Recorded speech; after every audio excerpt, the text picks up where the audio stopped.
Well, it's time now for this week's Sustainable Soy Update as we discuss land use change initiatives. Lucy is what it's commonly referred to with the United Soybean Board. Joining us for a conversation, he's a USB farmer leader and serves as the Infrastructure and Connectivity Work Group lead. Rob Ewalt from Iowa. Rob, great to have you with us here on this week's update. How are you? Hey, thanks for having me, Jesse. Doing great, doing great. We're here in Des Moines today with the at the World Food Prize, so I'm taking that in for the first time ever.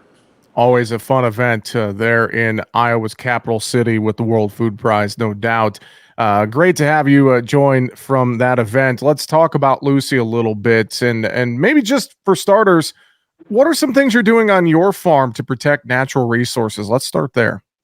Oh, well, we're doing a lot when it comes to fertilizer application. When it comes to strip till, no till, cover cropping, we have installed a bioreactor on our farm, and in one farm that lent itself to that practice.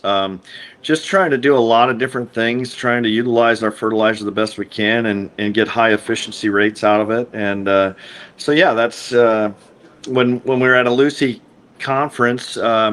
The talk was, as we lose land, we need to produce more food. So it's all of the farmers' responsibility to try to get the most they can off of every acre. And so that's what we're trying to do, is maximize. Well, thinking about that, I mean, how important is it to have some of that cross sector collaboration, whether it's just in the ag industry, science, government, et cetera? And when it comes to preserving farmland and natural ecosystems, I mean, talk about that collaboration that's needed.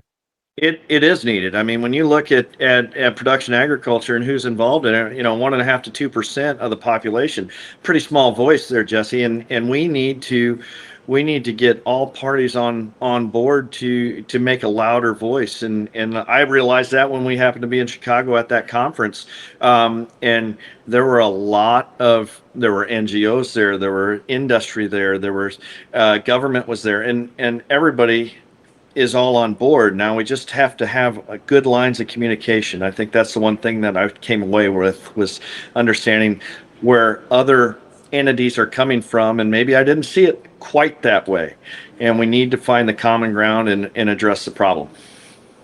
How do you see initiatives like Lucy impacting land use decisions on your farm specifically, Rob? On our farm, I'm not I'm not really seeing it. In our county, I see land use as, we have a lot of solar that's wanting to be put up. We have a lot of warehousing that's wanting to be put up.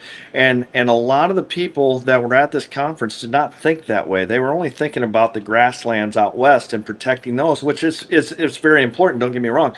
But when we're losing 2,000 acres a day to concrete, to development from cities moving out in the United States alone, that's an issue that really needs to be addressed. And if you take that land away from production, where do we find those acres? We have to go to the fringe areas, or we have to produce more on every acre we have.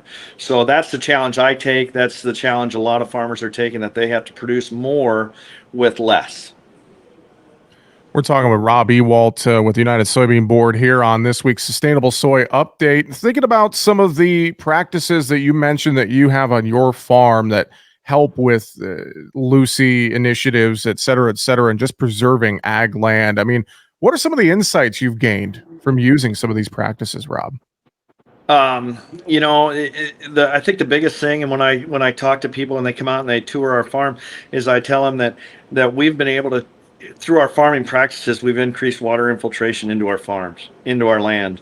And when that water goes into the soil instead of across the top of the soil, we don't need as many grass waterway strips.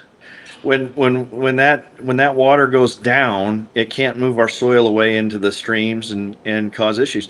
And therefore, it's holding more water. We're producing more grain because of it. I mean, we come into a drought year 2 years ago, and again in 2023, 2022 were both pretty dry years for us.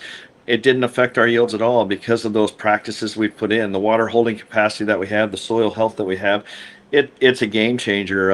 I just wish my father was alive to see some of the yields we're producing now, because I don't think he would believe it. Thinking about investments the checkoff makes to assist farmers in this area overall. I mean, talk about some of that in your role with USB, looking at some of this stuff. Yeah, so we're always looking at and investments in education to the farmers, to the members of our soybean association, that we to the United Soybean Board in particular, is that we we want to show them how to utilize some cover crops. What are some advantages? What are some things that we've learned that we don't want other farmers to make that mistake going down that road? It can be kind of costly when you start looking at conservation practices, and so we're always doing some research trying to figure out what's the best bang for the farmer's dollar to move the needle forward when it comes to conservation, sustainability, whatever buzzword you want to use in that. So. Well, I know folks can find more information about Lucy, the land use change initiative, at carbonalist.com. You can also find more details for the United Soybean Board, of course, at unitedsoybean.org. Rob, before we let you go, we got about 30 seconds here. Anything final you'd want to add, just thinking about Lucy and more? it, the biggest takeaway is the conversations that need to be had with other entities, NGOs. There's going to be places that we don't agree. I get that, but there are places where we can all agree, and we need to have that line of communication open to try to bring all parties on board, because that's the only way we're going to protect this crop ground, protect the environment, is with a team effort. Rob Ewalt with the United Soybean Board. Thanks for joining us here on this week's Sustainable Soy Update on AOA. We appreciate it. We'll talk to you again soon. Thank you, Jesse. Appreciate it.